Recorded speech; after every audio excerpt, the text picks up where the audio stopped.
How to record on Xbox Series S or X.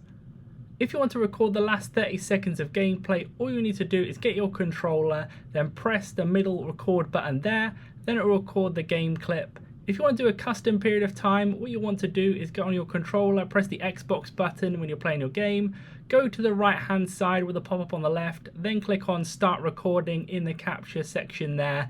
Then you can record it for under 30 seconds or over 30 seconds up to 4 minutes within there, as you can see automatically, and then you can click stop recording in that section again, or just do the same way with your controller button.